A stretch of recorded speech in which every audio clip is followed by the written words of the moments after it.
Werewolves, open your eyes. Werewolves, choose a victim. The sun is rising. The night is over. Everyone, open your eyes and see that person who has been torn apart by werewolves. Welcome to the E6S Methods Podcast with Jacob and Aaron, your weekly dose of tips and tricks to achieve excellent performance in your business and career. Join us as we explore deeper into the practical worlds of Lean, Six Sigma, project management, and design thinking. In this episode number 187, be wary the werewolf. Where is he? Who is he? Who is next? Jacob and I refer to a game known as Are You a Werewolf as part of this year's Halloween special. If you're just tuning in for the first time, find all our back episodes on our podcast table of contents at e6s-methods.com. If you like this episode, be sure to click the like link in the show notes. It's easy. Just tap our logo, click, and you're done. Tap, click, done. Here we go. Hey, Jacob, how are you? I'm good, Aaron. How are you doing? Jacob, I am doing great. Jacob, what are you doing for Halloween? Taking my son trick-or-treating. What's your son gonna be? A butterfly. A butterfly? That's his wish. That's really cool. That is not what I expected. Yeah, neither did I, but that's what he wants to be. So, no werewolf for him? Negative. Do you expect to see any scary things as you're out there? Things you have to explain to him? I'm sure. I think, but he doesn't care most of the cases. He just wants the candy. Got it. Have you ever met a werewolf? No. Not even in your project meetings? Is that a real thing? Not even, no. Well, I don't know. Just maybe. It depends on what your definition of a werewolf, or who your definition of a werewolf is. Well, let's talk about the metaphorical werewolf, and that comes along with this article. This article is by Michael Lopp, and he goes through this game that we're going to walk through called Are You a Werewolf? Strangely enough. And he actually walks through this article, which we'll have a link in the show notes, of how this game can sort of serve as a bit of a microcosm for what it can be in a project or office situation. So in the office, have you ever come across a werewolf? So maybe you should explain what a werewolf looks like or does. Is that the derailer? Is that the person who is hiding and pouncing when they get a chance? What do you consider? Would you consider a werewolf? Right. So, I guess in the context of this, it could be those things. Basically, there's somebody who's got a hidden agenda that nobody else knows about, and they're keeping it silent to themselves, and they are the only one who knows that they are essentially against what the rest of the group is trying to do. So yes, then I have encountered a couple here and there. Yeah? I'm so actually surprised to hear you say that, because you're usually I'm the one who's talking about all the bad people in and around a project, and you're usually the ones who's saying, oh, they're just misunderstood. I'm the eternal optimist in those cases, but I think I can relate to a few people in that way. So how did you find out that they were a werewolf? Very late in the process. And it hurt you, right? Yes. That's exactly how I find them as well. Yeah. It's usually like, well, so why are they saying it this way? Oh, that's why. It's one of those situations that I find them about it. All right, so let's talk a little bit about the game. So the game is Are You a Werewolf? And if anybody has played the game Mafia, which I have not played either of these, so they're kind of interesting. Mafia was invented in 1986 by Dmitry Davidov, professor and psychologist in Moscow, and it was sort of changed into this werewolf game by a gentleman named Andrew Plotkin. And there is actually a game you can purchase for $10. It's just a bunch of different cards by Looney Labs, and I'll also keep a link for that. Let me just start off with this. In the article is called A List Apart. If I move a muscle, I'm dead. Jane, who I'm pretty sure is a werewolf, is jumping from one player to the next, testing will and looking for weakness. She's looking for a sign of guilt or discomfort, and it's not just her.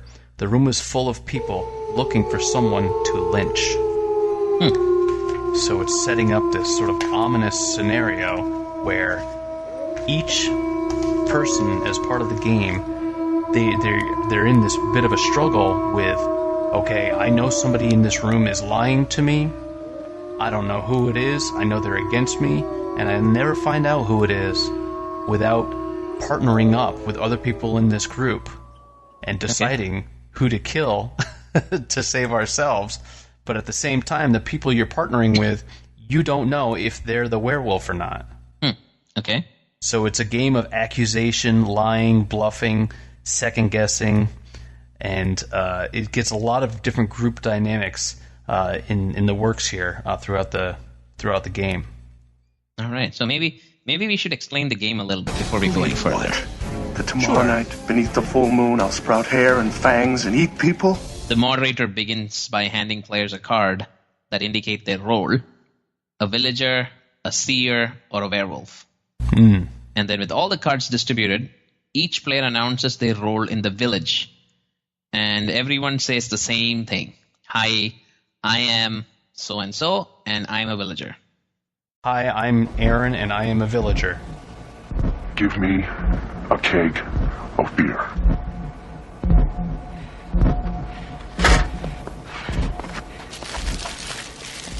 And east. Now, some people are lying. A bunch of them are werewolves, but they are not going to admit that because we, the villagers, want to kill them. That is the werewolves before they kill us. Right. All right, so this is, I guess, the background. And since you've played it, I'll let you continue with. Well, I haven't played it. Oh, you haven't played this I just either. find it interesting. So I actually think it would be a great game. I'm actually think I'm going to purchase it for one of my teams at work as a bit of a team building. It's actually considered just a parlor game, or party game, like somebody might do. Well, the popular one that I play when I have friends over is Cards Against Humanity. Have you? I haven't played that. I think maybe my group is the boring group. We end up playing Taboo all the time. Yeah, you are a boring. You're like the family friendly group. Yes. Cards Against Humanity is not family friendly. We even bought a family friendly version. Okay. To play with my kids. It's called Cards for the Masses. But you know what? If you have dirty minds in the group, it's no longer family friendly. Anyway, back to this game. It can just be a fun game between friends where you're actually purposefully in the game and you have to purposefully lie, and you're trying to control your nonverbal cues and your body language, and because you don't want to be killed. You don't want to be outed as the werewolf, especially if you're not the werewolf, and then you get put on the defensive. So it's this entire improvisation between you and your friends. So that I think that would make also a good team building. It wouldn't take very long, say, if you were engaging with a new team. One way to get to know each other, get to know each other's little quirks. But also on the flip side, if you ever find you do need to control your nonverbal cues and your body language, which is something I suffer from when I hear something I just don't agree with, and I'm in a meeting with leaders, my body language gives me away. Especially if I'm aggravated. Interesting. So it could help me with my poker face. Maybe you should just play poker. You don't need to play werewolf for that. This sounds like it'll be a little bit more interactive. I don't know. I haven't tried it, but I want to give it a shot. All right, let's give it. Let's see how this is now. All right. So the game begins. The moderator then announces that it's nighttime, and all players close their eyes. The two things that werewolves are afraid of are, obviously, cows and zombies. So all the players make one of two sounds, either brains or moo. And all these do is cover what goes on at night. So the werewolves awaken and pick a villager to kill. So here's a question, right? And maybe I don't know, since you don't know the answer because you haven't played it. Maybe it's true, but when does the moderator know who is playing who? Yeah, see, the moderator is sort of just a bystander. Okay. They are the dungeon master. I don't know if you've even played Dungeons and Dragons. Nope. Have you? Nope. Okay. Nope. So it's basically the person facilitating. Okay. So they tell everybody, hey, everybody close your eyes. Werewolf, open your eyes. The werewolves open their eyes while the villagers' eyes are all closed. Werewolves say, all right, we're going to kill that villager. They all point to that villager. Then everybody closes their eyes again. And then the seer opens his eyes and sees. So the seer also knows who the werewolves are and knows who the villager who's going to get killed is. Okay. And then they go through. They kill the villager. The villager is not allowed to speak. And then the rest of it, everybody opens their eyes and said, "Okay, who's the werewolf?" And they have to figure out who of the group they're going to kill off, hoping that it's the werewolf. So at nighttime, basically, the werewolves pick a villager. Mm-hmm. And then at the daytime, basically, it's a discussion among the villagers to pick who they think might be a werewolf. Right. So it's kind of like a game of, it's kind of like Survivor, right? Or Hunger Games in a way. But where I'm losing this is, how can you prevent a villager from squinting or doing something in the night when the werewolves are discussing or pointing at something? I guess that's just an honor system, right? Yeah, come on. So that's where that threw me off. I mean, I was like, if you're blindfolded or if you're asking everybody to turn around or do something, then I guess it's a little easier, but the honor system part makes it harder. But anyway, all right, let's continue. I digress. There should be a way to make sure people don't peek, right? Mm-hmm, I think the harder part is the nonverbal cues, in my opinion, the nonverbal cues of the werewolf not giving themselves away. I find that would probably be the hardest part, because I think people start to behave differently if they know it's them. But I would think it's so much easier. You know, it's at the end of the day, it's lying. It's a poker game. It is lying. It's a game. Yeah. That's why he loves this so much. He actually says, "People lie. Some are evil. Others just want to screw you." Mm-hmm. But what does he say? He's like, basically says, where else can you play a game where you can safely just lie? And that's what you have to do, right? It's a game of distrust, but you have to decide who to trust, and then to figure out how somebody is lying. So if you're good at this, it could be because somebody's bad at lying, or it could be that you're good at picking up on somebody else's cues if they behave differently than they normally would. Okay. So could you imagine just after a couple games of this going back into the boardroom and say, okay, who is lying in this room? Who is not acting consistent with the way they normally would, right? I don't know. I think it's hard, but sure, I'll go with it. So he says, "I love Werewolf because it's a game where you can safely learn how to deal with the worst people you're going to meet in the most dangerous scenarios possible." He admits that he's being a bit sensational because he's, I in this situation choose to be the optimist, right? I choose to assume that nobody's lying in any of my project meetings. And I don't want to call it lying, but hidden agendas, for sure. People have hidden agendas, and like you, I don't really find out until kind of late. Yeah, but I'm not looking out. I mean, that's the one thing, right? And maybe it's something I have to change myself. I'm hoping everybody's coming here with the best intentions and nobody's coming in with an agenda or something different in the most cases. Or I'm just unaware because I wasn't in the big decision in selecting this project, so I'm assuming that this is a priority for the business, and that's why we're doing this.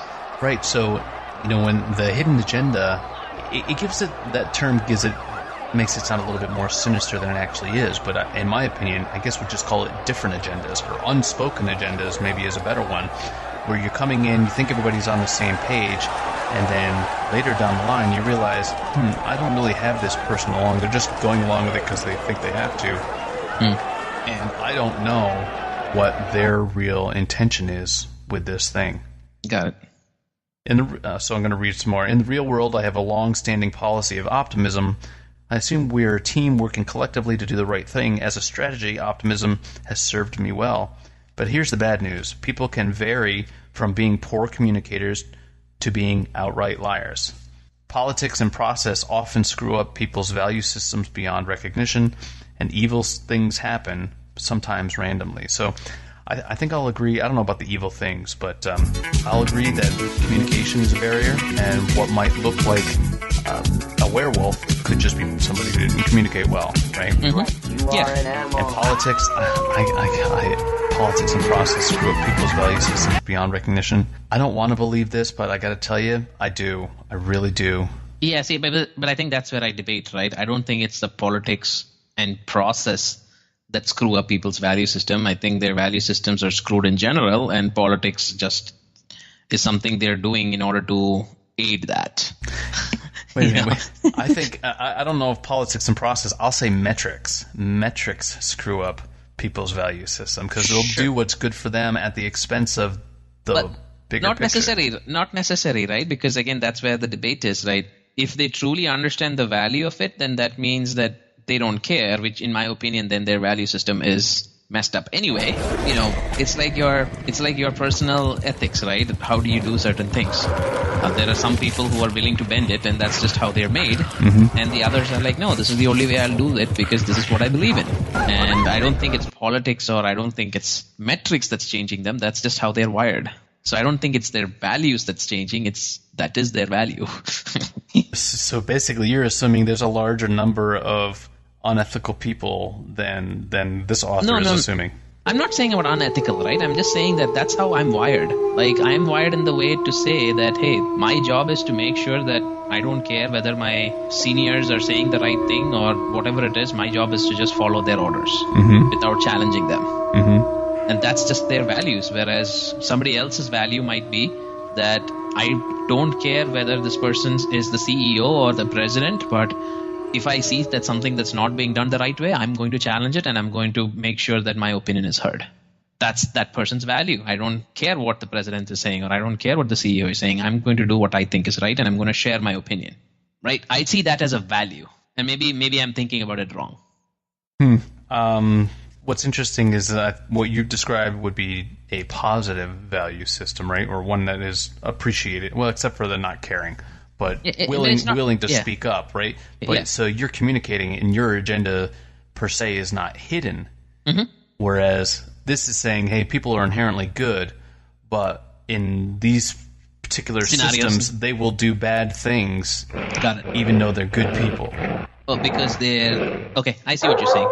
Their behaviors are being influenced by the principles or values that the company is putting in front of them. Yeah, I'd say so. And we've talked about metrics before, right? In the Cobra effect, and how that makes us, if we're incentivized to do the wrong thing, sometimes people will, most of the time, people will do the wrong thing that puts more money in their pockets, or it gets them to avoid pain of whatever it is. Totally. At the expense of something else, dueling metrics and things like that. Yep. Agreed. So one thing I did, if I take this and I go back, we talked about stakeholder communication many times, and if anybody wants to go back, I think that's like episode 25 where we did stakeholder analysis and communication and the lucid stakeholders of the different dynamics there. Mm-hmm.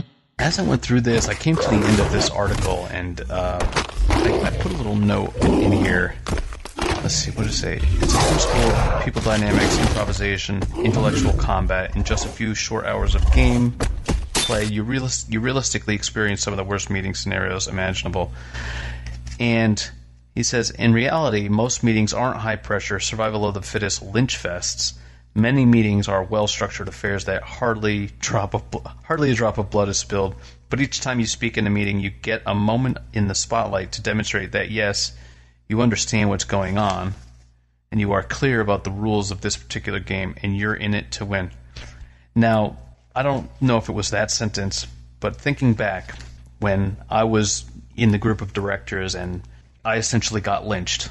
I got lynched within a group of directors, and I just took a step back today. And this was, 8 years ago, where I was like, crap, I was the werewolf, and I didn't even know it. So in their mind, they were the villagers, I was the werewolf. I came with a, quote, hidden agenda when I unfurled some information that I thought was basic and everybody should know it and have it because these are the metrics, this is the performance. And in my naivete, however you say it, even without a drink, I didn't know the politics behind the metrics. I didn't know how they reported the metrics before I came up with the report of that. They were saying, yeah, everything's good, we're better than 85%, and I said, well, no, that's not true. You are mostly 100% bad on some of these areas. And I pretty much got lynched, and they asked me to go back because I didn't quite understand things very well. And I still stand by my assessment was true, and it took many years to get there. But I essentially alienated myself in that meeting, and I got lynched. So in that situation, even the werewolves don't know that they're the werewolf. Interesting. So I think maybe that would be an interesting spin on the game. Maybe the werewolf doesn't know they're a werewolf. Mm-hmm. Anyway, so how about you? You take a step back and you realize you're the one that's being lynched? Can't think on top of my head. I probably didn't. I mean, I usually, you can call it play to what the wind is blowing most of the time. Mm-hmm. It's only when I am directly being impacted or affected is when I will probably be more confrontational. So I don't think so. So I'm in this constant struggle of going back and forth between being the werewolf worth lynching and the non-confrontational. I'll go with what the villagers decide to do. I keep going back and forth with that. So yeah, I mean, I'm sure there are. If I think far enough on the different projects, I'm sure there'll be multiple scenarios which I can think of. I just can't come up with anything in my head now. Right. So I think this episode was main, at least for me, or learning of this game Werewolf, and now I have to go try it with somebody in some party. Most likely, I don't know if I would do this as a team building exercise like Aaron suggested, but it's definitely something like that. And the game's all about a couple of people or everybody who is now trying to figure out who is the werewolf. So at the nighttime, all the werewolves get an opportunity to pick a villager they want to kill. In the daytime, everybody who claims they're a villager has to figure out among themselves who's the werewolf.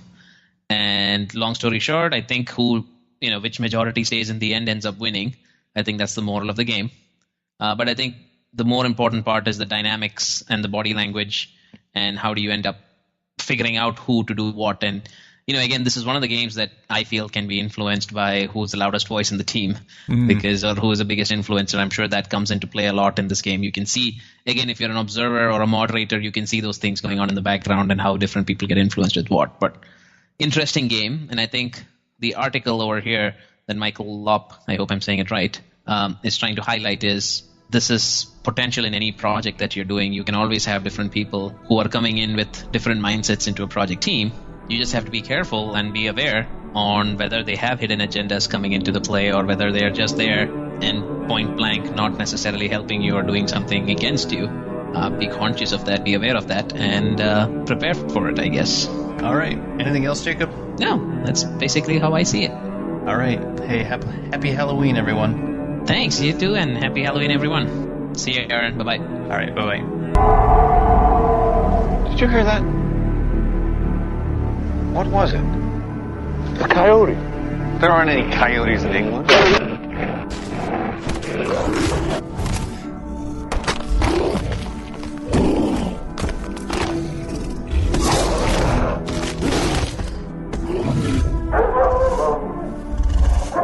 Thanks for listening to episode 187 of the E6S Methods podcast. Don't forget to click like or dislike for this episode in the show notes. Tap click done.